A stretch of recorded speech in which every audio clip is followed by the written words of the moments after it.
Hey guys, it's Minette here with another tutorial for Great Impressions rubber stamps. I'm here today to talk to you about the split negative image technique where you have the black on the white on one side and the white on the black on the other. The images that I'm going to be using today are F459 Dotted Winter Tree and B178 with Sympathy is the sentiment that I've used.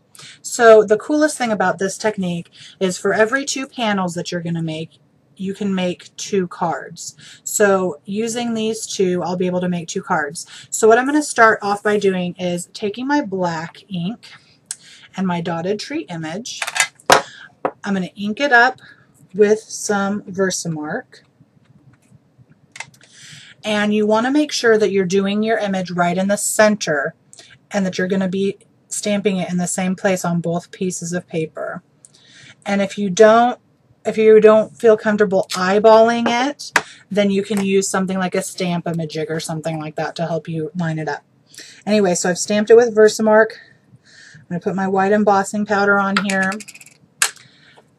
and dump the excess off into my little embossing buddy. And I can see that I missed some spots, so fix that. I'm going to heat emboss that and I'll be right back. Okay, so now that I have my white on black done, I'm going to do my black on white. So I'm going to take my white piece of cardstock and I'm going to take my image again and I'm going to ink that up with some StazOn black ink. And then I'm going to do the same thing. I'm going to try stamping it directly in the center, getting it as lined up as I possibly can. And I feel pretty confident in my eyeballing it, but like I said, if you don't, use your Stamp-A-Majig or something else like that.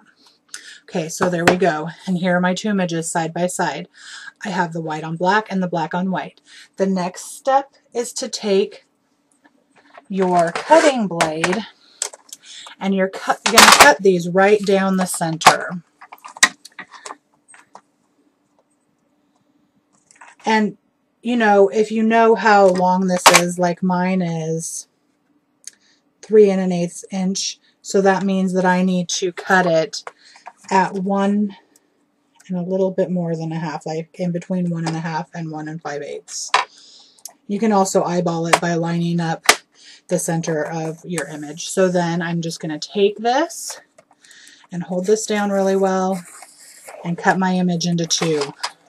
So I've got two of the white on black, and then I'm going to do the same thing with my black on white. Push it down, cut it in half. So now that I have my 4 halves, I can line up my images like this. And do you see how nicely those line up? Isn't that cool looking? And then you just have to decide which one you want to do. And you're going to take another piece of paper and just adhere it onto it like this. So I would use my glue runner and adhere it onto that. And then this is the panel that I would use for my project. And here is my finished project again. It's a sympathy card. I also thought this would be really pretty to use as a Christmas card. And you could do like red embossing on green and green embossing on red, or you could even do this black and white thing and then do like some red and green accents. But that's the technique for this week. Thanks for stopping by and taking a peek at my video tutorial. And until next time, happy stamping, friends.